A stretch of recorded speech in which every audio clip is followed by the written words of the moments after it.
Halo, selamat pagi buat anak bapak semua. Sebelumnya bapak ucapkan salam Namo Buddhaya.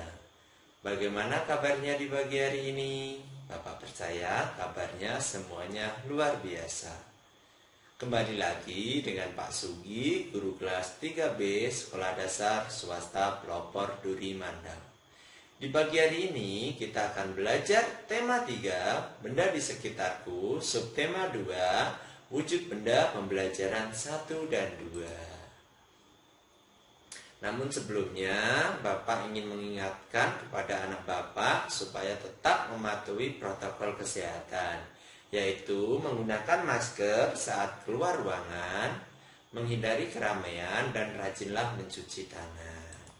Di pagi hari ini ada 3 tujuan pembelajaran yang akan kita capai.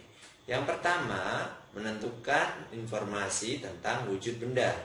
Yang kedua, kesetaraan satuan jarak, yaitu kilometer atau meter. Dan yang ketiga adalah manfaat tolong-menolong. Untuk lebih jelasnya, mari kita belajar bersama-sama. Yang pertama, kita belajar menemukan informasi tentang wujud benda.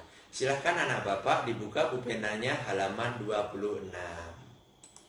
Oke, untuk menentukan informasinya atau menemukan informasinya, kita yang pertama adalah memperhatikan gambar dengan seksama. Yang kedua, menulis ciri-ciri yang terdapat dalam gambar. Yang ketiga, menulis informasi menggunakan kosakata baku. Nah, itulah 3 cara untuk menemukan informasi tentang wujud benda dalam sebuah gambar. Bapak ada sebuah gambar. Tidak sebuah lah ya, ada 3 buah gambar. Yang pertama, ini ada gambar kelereng dalam botol, ada balon, dan ada air. Nah, untuk yang pertama, kelereng, apa yang ada dalam botol yaitu kelereng. Wujudnya kelereng apa? Dia padat. Yang kedua adalah ada sebuah balon.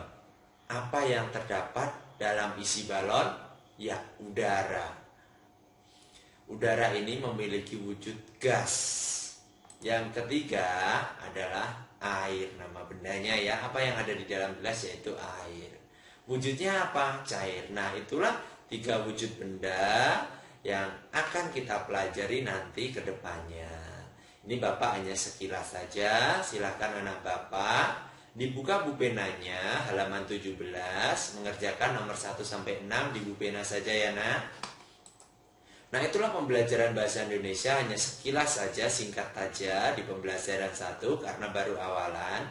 Selanjutnya kita akan belajar kesetaraan satuan jarak, yaitu kilometer atau meter. Ordometer merupakan alat untuk mengukur jarak yang ditempuh oleh kendaraan. Anak bapak sering kan naik kendaraan sepeda motor atau mobil? Nah, di dalam sepeda motor atau mobil itu ada yang digunakan untuk mengukur jarak tempuh sepeda motor yang sudah dilalui atau mobil yang sudah dilalui. Namanya adalah ordometer. Oke, jarak biasanya dinyatakan dalam satuan kilometer dan meter. Kilometer disingkat km dan meter disingkat m. 1 kilometer itu sama dengan 1000 meter. Dibalik juga bisa ya, 1000 meter artinya itu 1 kilometer. Untuk lebih jelasnya Bapak ada contoh. Perhatikan di samping Bapak ya.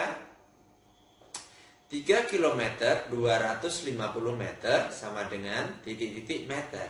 Untuk penyelesaiannya 3 km artinya ya, yang ini artinya 3 km ditambah 250 meter.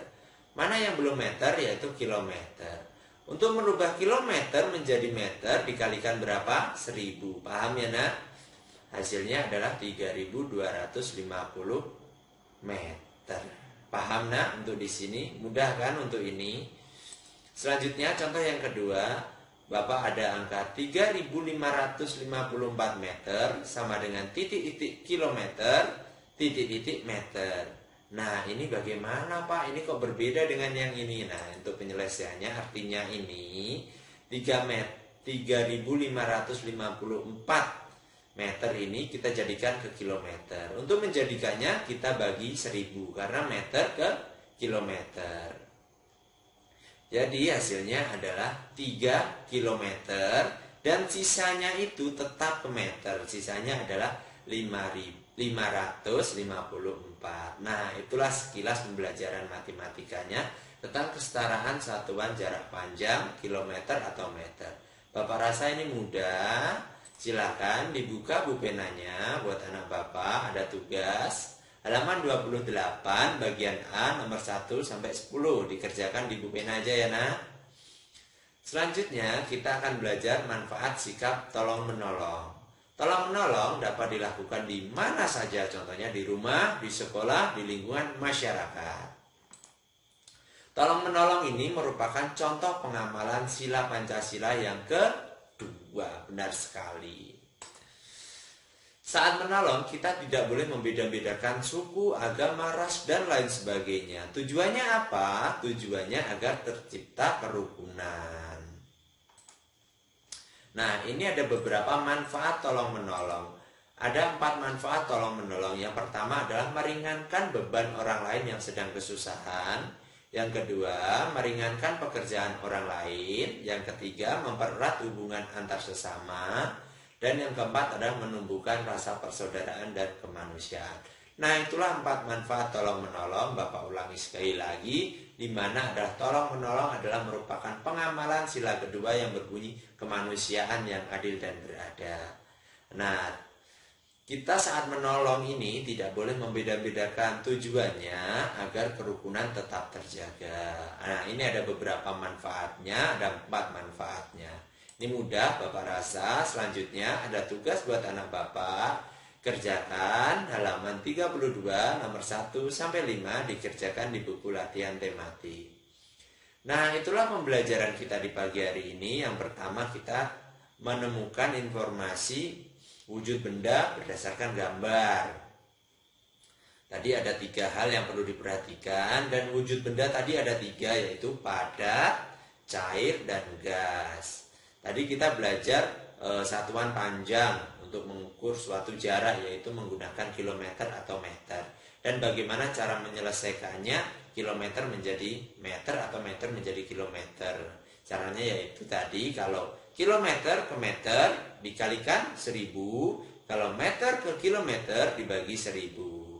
Dan yang terakhir tadi kita belajar manfaat tolong-menolong. Tolong-menolong merupakan contoh pengamalan sila keempat. Nah, itu saja pembelajaran di pagi hari ini. Tetap semangat buat anak Bapak belajar di rumah. Bapak akhiri. Terima kasih dan Namo Buddhaya.